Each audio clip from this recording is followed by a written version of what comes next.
और भगवान उसी मार्ग से उसके प्राण को भी निकालने लगे, पीने लगे, खींचने लगे। जन्मत मरण दुसह दुख हुई, असहनीय पीड़ा हुई। वो सोचती है कि मैं नंद के लाला को मारने आई थी, ये मेरे अंदर इतना कष्ट क्यों हो रहा है? अरे अरे छोड़ छोड़ छोड़। भगवान ने कहा, मौसी पहले तो किसी को पकड़ता नहीं ना, और जब पकड़ लेता हूं तो फिर छोड़ता भी नहीं हूं। बोल बाके बिहारी लाल की। सामुंच मुंचालमिति प्रभासिणी, निष्पेद्यमाना खिल जीव मलमणि। छोड़ दे छोड़ दे छोड़ दे कहती हुई भगी, और बाहर जाकर गिरी, उसका प्राणांत हो गया। विशाल अक्षय के रूप में प्रकट हो गई। भगवान उसके स्तन पर खेल रहे हैं। सारे लोगों ने देखा, ग्वाल बाल दौड़ करके लाला को ले आए हैं, उसको जला दिए। जलने लगी तो शरीर से सुगंध ही निकलने लगी है। इस प्रसंग को जब सुनाया तो महाराज परीक्षित जी ने पूछा, गुरुदेव एक बात समझ में नहीं आ रही है, ये राक्षसी पूतना इसके जलने पर शरीर से सुगंधी क्यों आई? इसके अंदर कुछ न कुछ विशेषता जरूर रही होगी। सुखदेव जी ने कहा, नहीं राजा। कहा, नहीं महाराज, बिना किसी कारण के शरीर से सुगंधी नहीं आई होगी, या तो उसका नाम अच्छा रहा होगा। तो सुखदेव जी ने कहा, राजन उसका नाम था पूतना। क्या नाम था? भैया लोग, क्या नाम था? हाँ, पूतना ना बोलो तो ठीक है। हाँ, राम कृष्ण बोलिए, लेकिन पूतना ना बोलो तभी ठीक है। आप लोग होशियार इसलिए नहीं बोल रहे। पूतना का अर्थ होता है पूत को ना रखने वाली, मार देने वाली। एक अर्थ पूतना का होता है अपवित्र, अशुद्ध। सुखदेव जी ने कहा, नाम भी अच्छा नहीं था। तो परीक्षित जी ने कहा, गुरुदेव उसका काम अच्छा रहा होगा। भाई नाम अच्छा ना हो, काम अच्छा हो तो भी लोग सम्मान आपका करेंगे। सुखदेव जी ने कहा, राजन लोक बाल लघनी, उसका काम था बच्चों को मारना। कहा तो उसकी जाति अच्छी रही होगी, अच्छे खानदान की रही होगी। सुखदेव जी ने कहा, राजन राक्षसी, राक्षस जाति की थी। तो परीक्षित जी ने कहा, गुरुदेव भी उसका खान पान सही रहा होगा, वो लहसुन प्याज नहीं खाती रही होगी, शुद्ध सात्विक शाकाहार लेती रही होगी। सुखदेव जी ने कहा, राजन रुधिरासन, वो नन्हे मुन्ने बालक के रक्त का पान करते थे। परीक्षित जी ने कहा, गुरुदेव ये बात समझ में नहीं आ रही है। जिसका नाम भी अच्छा ना हो, काम भी अच्छा ना हो, जाति भी अच्छी ना हो, खान पान भी शुद्ध ना हो, उसके मरने पर, जलने पर शरीर से सुगंधी। सुखदेव जी ने कहा, परीक्षित यही तो गोविंद की भक्त वत्सलता है, यही तो करुणा है, यही तो उनकी कृपा है। जिस राक्षसी के अंदर कोई गुण नहीं था, ऐसे राक्षसी के अंदर ठाकुर जी ने एक गुण खोजा। कौन सा गुण? कि जैसे माँ यशोदा मुझे छाती से लगाती है, स्तनपान कराती है, ऐसे इसने भी छाती से लगाया, स्तनपान कराया। ये मेरे माँ के समान हो गई। माँ का गुण खोज लिया महाराज भगवान द्वारिकाधीश कृष्ण ने उस पूतना ने। समझ गए? कहने में बड़ा सरल लगता है, लेकिन मतलब क्या है सुनना ध्यान से। ये हमारे ठाकुर की कृपा है कि वो हमारे में जीव में कितनी भी बुराई क्यों ना हो, लेकिन वो अच्छाई खोजते हैं, आपकी अच्छाई पकड़ते हैं। ये ठाकुर की कृपा है। और हम लोग जो है सांसारिक लोग ना, हम कितने अच्छे हो जाएं, लेकिन हम उसकी बुराई पकड़ते हैं, उसकी पॉइंट नस ढूंढते हैं। कौन सी इसकी नस लोच है, इसको पकड़ के मैं समाज में उछाल दूं। होता नहीं है। हम केवल बुराई खोजते हैं माता जी, और ठाकुर हमारा अच्छाई खोजता है। यही हमारे भगवान में, हमारे संत में, हमारे ज्ञानी में यही अंतर है। शास्त्र क्या कहता है, अंदर क्या खोजना चाहिए?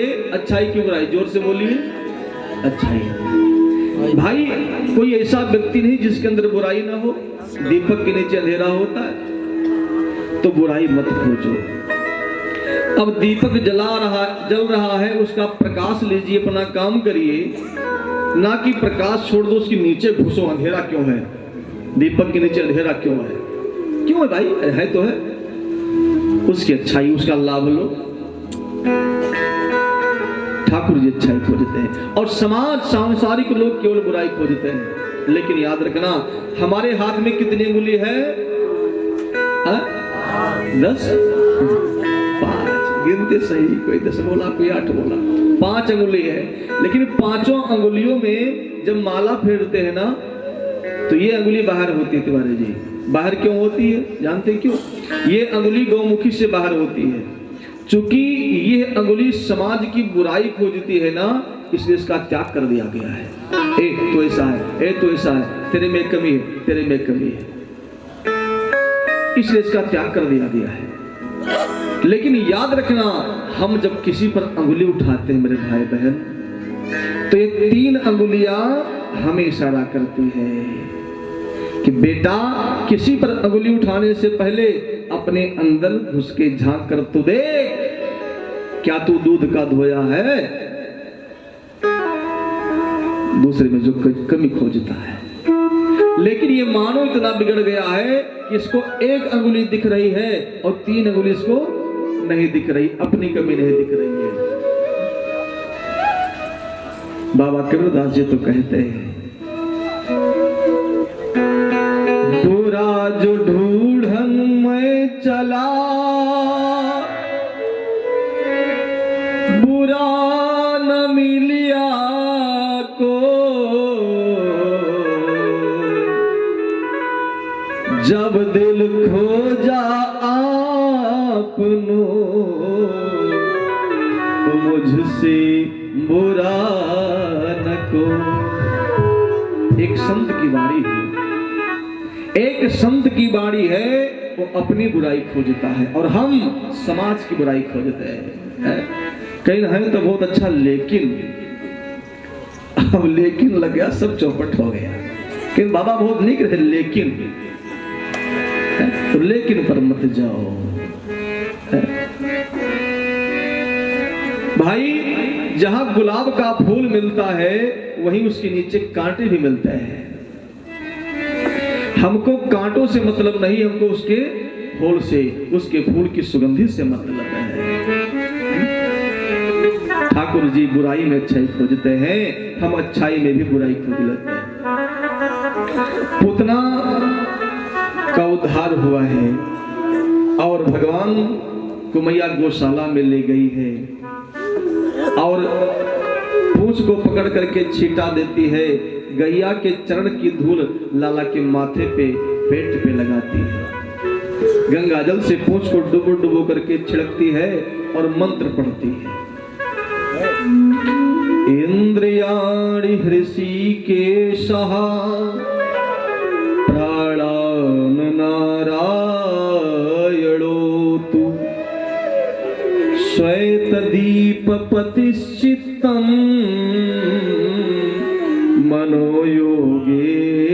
मनोयोगेश्वरोतु क्रीडन्तं पातु गोविन्दं शयनं पातु माधवः। इंद्रियाणि हृषिकेशः, हमारे लाला के इंद्रियों की रक्षा हृषिकेश भगवान करे। प्राणान नारायणो, तो प्राणों की रक्षा नारायण भगवान करे। क्रीडंतम, खेलते समय हमारे लाला की रक्षा गोविंद भगवान करे।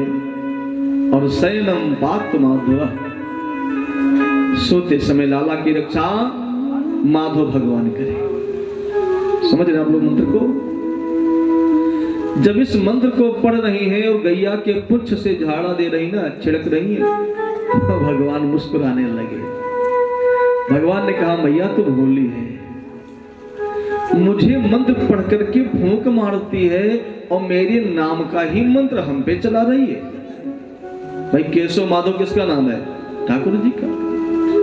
बड़ी भोली है माँ, मेरे मंत्र को, मेरे नाम को मेरे ऊपर प्रयोग कर रही है। तो मैया ने कहा हाँ लाला, जो काम तू कर सकता है ना वो तो ठीक है, लेकिन जो तू नहीं कर सकता है हे लाला, वो काम तेरा नाम कर देता है। तेरा, जोर से बजाइए, ऐसे झिटका बजा रहे, तेरा नाम कर देता है। जो काम भगवान नहीं कर सकते तो उनका नाम करता है। कहू कहाँ लगी नाम बड़ाई, कहू कहाँ लगी नाम बड़ाई। बाबा जी कहते हैं कहाँ कहाँ लगी नाम बड़ाई,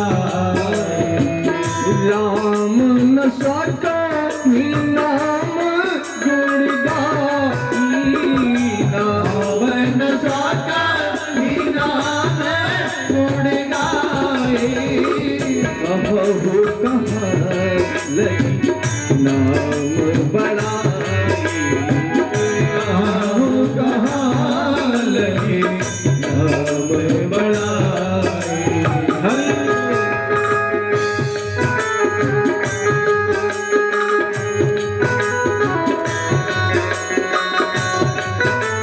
पूरे पूरे हाथ, हरि बोल।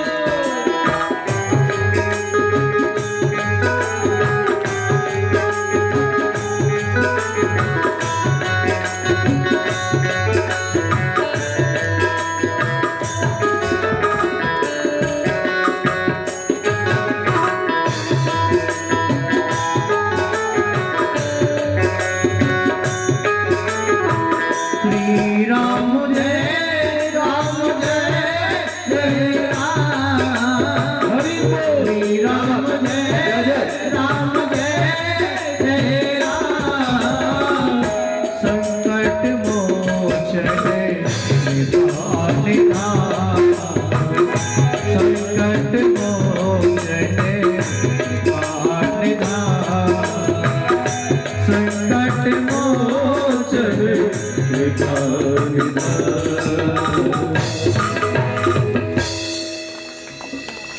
जो काम ठाकुर जी से नहीं हो पाता उनका नाम कर देता है। ये नाम की बड़ी महिमा है। तो मैया ने गोविंद के नाम को ही लेकर गोविंद को मंत्र पढ़ करके फूंक मार दी। और आपको बताऊं, इस मंत्र की इतनी अद्भुत महिमा है। आपका छोटा बच्चा बीमार हो जाए ना, आप विश्वास मन में रखकर गौशाला में जाओ, छोटे बच्चे को गौशाला में लेकर जाना, गौशाला की धूल उसको लगाना और गाय के पूंछ को पकड़कर गंगा जल में डुबो करके इस मंत्र को पढ़ करके फूंक मार देना, बच्चा स्वस्थ हो जाएगा, नजर टोने टटके उतर जाएंगे महाराज। ये साधारण मंत्र नहीं है, वह मंत्र है जो मंत्र भगवान को काम करता है, स्वस्थ करता है, ठीक करता है? साधारण मंत्र नहीं। और भगवान ने विचार किया है मुझे लीला तो करनी ही है, पूतना लौट कर नहीं गई तो तृणावर्त आया है, तिनका बमंडल चक्रवात जिसको कहता है। और भगवान ने कहा मौसी जी आई थी तो स्वागत भरपूर हो गया है? अब मामा जी शुरू किए हैं आना, मामा जी का भी स्वागत होना चाहिए। तृणावर्त का भी भगवान ने संहार उद्धार किया है। सकट भंजन आया और एक बैलगाड़ी थी जिसको चकड़ा बोलते हैं ब्रजभाषा में, कहीं कहीं बैलगाड़ी, कहीं कहीं लड़िया भी बोलते हैं, टूटी फूटी थी। भगवान को मैया ने उसके नीचे सुला दिया और अपने काम में लग गई। तो मामा जी आए तो उसी पर बैठे कि मारूं कैसे, क्योंकि दो को ये मार चुका है, एक पुतना को और एक तृणावर्त को। वो सोच ही रहे थे कि प्लानिंग कर रहे थे कैसे प्लान किया जाए मारने के लिए। भगवान ने कहा आओ आओ, प्लान मुझे भी करना है। पैर को बढ़ाया, लगाया बैलगाड़ी में, ऐसे पलटा कि मामा जी नीचे हो गए, बैलगाड़ी उसके ऊपर हो गई। मामा जी का राम नाम सत्य हो गया, लौट कर नहीं गई। कंस तो ऐसे से भेजता रहेगा। अब तो लीलाएं आज बहुत है, कितनी सुनाओ तो बहुत कम है। एक बात बताओ, 11 वर्ष 56 दिन तक भगवान ब्रज में रहे। कितना दिन? 11 वर्ष 56 दिन। और अनेकानेक प्रकार की लीलाओं को ठाकुर जी ने किया है। 11 वर्ष 56 दिन की लीला कोई 3 घंटे में 4 घंटे में कैसे गा पाएगा? हरि अनंत हरि कथा अनंत। इसीलिए सौनक जी ने कहा था सूत जी से, कथा सारम। क्या कहा था? कथा सारम। बाबा मुझे कथा मत सुनाओ, मुझे कथा नहीं सुननी है, कथाओं का सार सुनाइए, निचोड़ सुनाइए। लीला आती है नामकरण की। गर्गाचार्य जी महाराज आए हैं और ठाकुर जी का नामकरण संस्कार हुआ है। 16 संस्कार हमारे सनातन धर्म में बताए गए हैं। कितने संस्कार? जोर से बोलिए। 16 संस्कार। लेकिन आज अगर हम चिंतन करें संस्कारों पर तो लगभग संस्कार विलुप्त हो चुके हैं। 2-4 से होते हैं फॉर्मेलिटी के रूप में, और 16 श्रृंगार भी होता है। क्या 16? कितने श्रृंगार हैं? 16 श्रृंगार और 16 संस्कार। अच्छे से पूछिए 16 संस्कार क्या है तो आज एक प्रथा चली है, वो ब्यूटी पार्लर जाना। आज की माताएं बहुत जाते हैं। छोटी सी पार्टी, किटी पार्टी हुई कि हमको ब्यूटी पार्लर जाना है। एक मोहल्ले में बर्थडे हो जाए तो पति का अनायास खर्चा बड़ा 1000-2000 का। लेकिन उस बहन जी से पूछो जो ब्यूटी पार्लर हर हफ्ते जाती हो, पूछना आप लोग, बहन जी 16 श्रृंगार क्या क्या है? 16 श्रृंगार क्या क्या है? 16 श्रृंगार में क्या क्या श्रृंगार आता है? और शायद बहन जी को नहीं पता होगा जो हर हफ्ते ब्यूटी पार्लर का चक्कर काटती हैं। जोर से बजाओ भाई, धीरे अंदर बजाया करो, बताना पड़ेगा। हम संस्कृति से बिल्कुल परे अलग होते जा रहे हैं, भिन्न होते जा रहे हैं। सोच खैर समय पाऊंगा तो बताऊंगा मैं श्रृंगार संस्कार पर। अब समय क्या, आप जितना बता पाऊंगा बताऊंगा, समय तो कम में पड़ जाता है। लेकिन आप लोगों का प्रेम देखते हुए तो मन करता है ऐसे होते रहे। कथा तो होती रहती, कथा कहीं बंद नहीं होती, ठाकुर जी की चलती रहती है। नामकरण में एक नामकरण संस्कार है जो आचार्य विद्वान के द्वारा नामकरण करना चाहिए। अब अवसर पाकर के नहीं, जब पाओ जब चाहे भद्रा लगा हो चाहे परिवार हो, कहीं नहीं हमारे बच्चे की नाव है रख दो नाव। समझ रहे? नाम का बड़ा प्रभाव पड़ता है। इसलिए नामकरण ऐसे मत रखो कि बच्चा हुआ तो कहीं है नाव रख दो, चाहे भद्रा हो चाहे भरड़ी हुआ। अच्छे मुहूर्त में नामकरण करना चाहिए। नाम का प्रभाव है। मानस कहता है नामकरण कर अवसर जानी। अवसर मतलब अच्छा मुहूर्त जब देखा बाबा जी ने, वशिष्ठ जी ने,